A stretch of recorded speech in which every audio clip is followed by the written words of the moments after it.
ओम नमः शिवाय। आज हम आपको सुनाने जा रहे हैं महाशिव पुराण का श्रीरुद्र संहिता का द्वितीय खंड का 10वां अध्याय, जो है ब्रह्मा विष्णु संवाद। ब्रह्मा जी बोले, नारद, काम के चले जाने पर श्री महादेव जी को मोहित कराने का मेरा अहंकार गिरकर चूर चूर हो गया, परंतु मेरे मन में यही चलता रहा कि ऐसा क्या करूं जिससे महात्मा शिवजी स्त्री ग्रहण कर लें। यह सोचते सोचते मुझे विष्णु जी का स्मरण हुआ। उन्हें याद करते ही पीतांबरधारी श्रीहरि विष्णु मेरे सामने प्रकट हो गए। मैंने उनकी प्रसन्नता के लिए उनकी बहुत स्तुति की। तब विष्णु जी मुझसे पूछने लगे कि मैंने उनका स्मरण किस उद्देश्य से किया था। यदि तुम्हें कोई दुख या कष्ट है तो कृपया मुझे बताओ, मैं उस दुख को मिटा दूंगा। तब मैंने उनसे कहा, हे केशव, यदि भगवान शिव किसी तरह पत्नी ग्रहण कर लें अर्थात विवाह कर लें तो मेरे सभी दुख दूर हो जाएंगे, मैं पुनः सुखी हो जाऊंगा। मेरी यह बात सुनकर भगवान मधुसूदन हंसने लगे और मुझ लोकसृष्टा ब्रह्मा का हर्ष बढ़ाते हुए बोले, हे ब्रह्मा जी, मेरी बातों को सुनकर आपके सभी भ्रमों का निवारण हो जाएगा। शिवजी ही सबके कर्ता और भर्ता हैं। वे ही इस संसार का पालन करते हैं। वे ही पापों का नाश करते हैं। भगवान शिव ही परब्रह्म, परेश, निर्गुण, नित्य, अनिर्देश्य, निर्विकार, अद्वितीय, अनंत और सबका अंत करने वाले हैं। वे सर्वव्यापी हैं। तीनों गुणों को आश्रय देने वाले ब्रह्मा, विष्णु और महेश नाम से प्रसिद्ध रजोगुण, तमोगुण, सत्वगुण से दूर एवं माया से रहित हैं। भगवान शिव योग परायण और भक्त वत्सल हैं।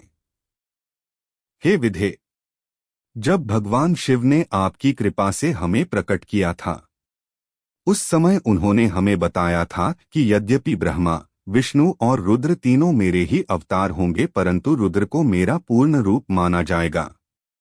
इसी प्रकार देवी उमा के भी 3 रूप होंगे। एक रूप का नाम लक्ष्मी होगा और वह श्रीहरि की पत्नी होंगी। दूसरा रूप सरस्वती का होगा और वे ब्रह्मा जी की पत्नी होंगी। देवी सती उमा का पूर्ण रूप होंगी।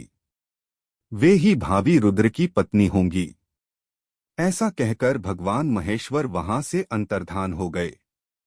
समय आने पर हम दोनों ब्रह्मा विष्णु का विवाह देवी सरस्वती और देवी लक्ष्मी से हुआ।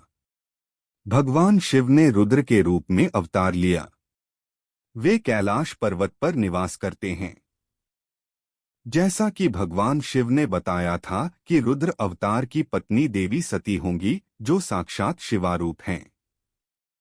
अतः तुम्हें उनके अवतरण हेतु प्रार्थना करनी चाहिए। अपने मनोरथ का ध्यान करते हुए देवी शिवा की स्तुति करो। वे देवेश्वरी प्रसन्न होने पर तुम्हारी सभी परेशानियों और बाधाओं को दूर कर देंगी। इसलिए तुम सच्चे हृदय से उनका स्मरण कर उनकी स्तुति करो। यदि शिवा प्रसन्न हो जाएंगी तो वे पृथ्वी पर अवतरित होंगी। वे इस लोक में किसी मनुष्य की पुत्री बनकर मानव शरीर धारण करेंगी। तब वे निश्चय ही भगवान रुद्र का वरण कर उन्हें पति रूप में प्राप्त करेंगी। तब तुम्हारी सभी इच्छाएं अवश्य ही पूर्ण होंगी। अतएव तुम प्रजापति दक्ष को यह आज्ञा दो कि वे तपस्या करना आरंभ करें। उनके तप के प्रभाव से ही पार्वती देवी सती के रूप में उनके यहाँ जन्म लेंगी। देवी सती ही महोदव को विवाह सूत्र में बांधेंगी। शिवा और शिवजी दोनों निर्गुण और परम ब्रह्मस्वरूप हैं और अपने भक्तों के पूर्णतः अधीन हैं। वे उनकी इच्छानुसार कार्य करते हैं। ऐसा कहकर भगवान श्रीहरि विष्णु वहां से अंतर्धान हो गए। उनकी बातें सुनकर मुझे बड़ा संतोष हुआ, क्योंकि मुझे मेरे दुखों और कष्टों का निवारण करने का उपाय मालूम हो गया था।